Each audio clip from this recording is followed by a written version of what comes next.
Hi guys, it's Miss Morris. If you will, on a new page in your math notebook, label it Scatterplots in the corner. Make sure you have the date. Your standard is 8.sp.1 and your learning target is I can determine the correlation of a scatterplot. So let's get started. What is a scatterplot? Honestly and truly, a scatterplot looks like nothing but a coordinate plane with a bunch of different dots on it. So in order to get those dots, we have to have coordinates, just like we've done previously in the school year. So if we have coordinates, we have ordered pairs, you know that you're going to have X and you're also going to have a Y. So again, right here, it says the graph looks like a bunch of dots, but some of the graphs are a general shape or move in a general direction. So talking about direction and graphs, we know that we can have a positive correlation. The graph can also be negative. It can be undefined. It could be zero. So let's talk about that.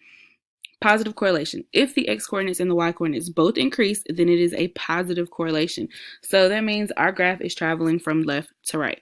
If our graph is traveling from right to left, then obviously we don't have a positive correlation. It'll be negative. But anyway, this means that both are going up and they are related. So when we have a positive correlation, we have a positive situation that creates that, or we have positive data that makes that happen.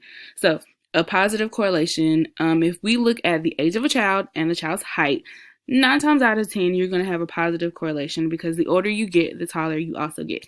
Another situation that would give you a positive correlation would be money. So if I work more hours in the week, then my paycheck is going to be a lot larger at the end of the week. So now we have our negative correlation. So it's the exact opposite of having that positive. So if the x coordinates and the y coordinates have one increasing and one decreasing, then it is a negative correlation. So just like I told you with the positive, our positive goes from left to right, whereas with a negative correlation, it starts at the top of the left and it falls to the right. So this means that one is going up and one is going down, making a downhill graph. This means that the two are related as opposites.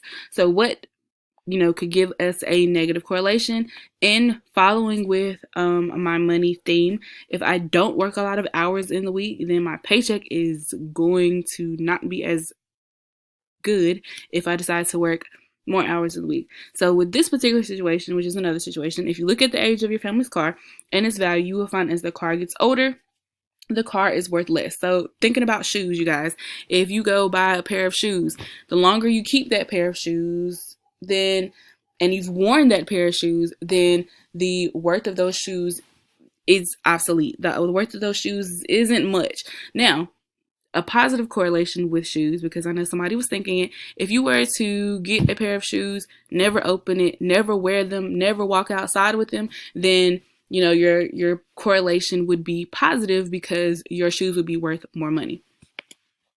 If you have no correlation, if there's no pattern, the points are scattered all over the graph, that means that the two are not related whatsoever. So let's say for a situation with no correlation, the number of pencils you have in your book bag with the grade you make on the last test. It has no correlation because I can have 50 billion pencils but still not do a good job, or I could have one pencil and make 100.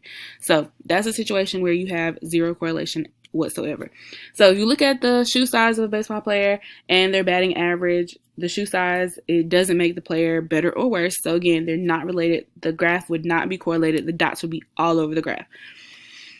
So looking at these, we want to find out which of these has a linear trend. So if you can remember, or also something you need to write down, that if a graph is linear, then it looks like a line.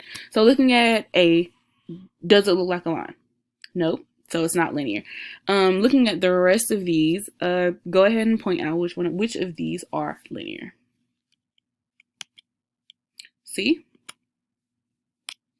And if you look at that, what kind of correlation does it have? You should notice that it is a negative correlation because it goes down. E.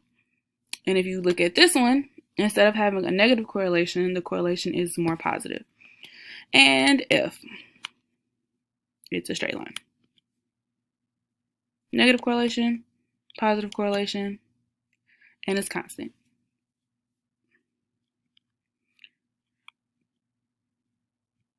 So we're going to look at some data. And so we have our years, we have our sales, which means how much money they make in each of those years. And we have our graph that is slowly creating itself. If I could hurry the process, I would. I apologize. There we go. Oh, okay, so these are our dots that we are placing on our scatter plot. If you were to go through this and plot this yourself, you would do so. In creating our graph, we notice that the graph is moving in a positive trend. So as the year increases, the SUV sales also increases. All right, so our next set of data, we have time spent on homework and time spent watching TV. So if you just look at the data, if you spend more time watching TV, do you spend the appropriate amount of time on homework? If we take our data and we place it on a coordinate plane and create our graph, from these data points, it shows that the more time that we spend on homework, the less amount of time we spend on watching TV, and also the opposite narrative, that if we spend less time on homework, then we're spending more time watching TV.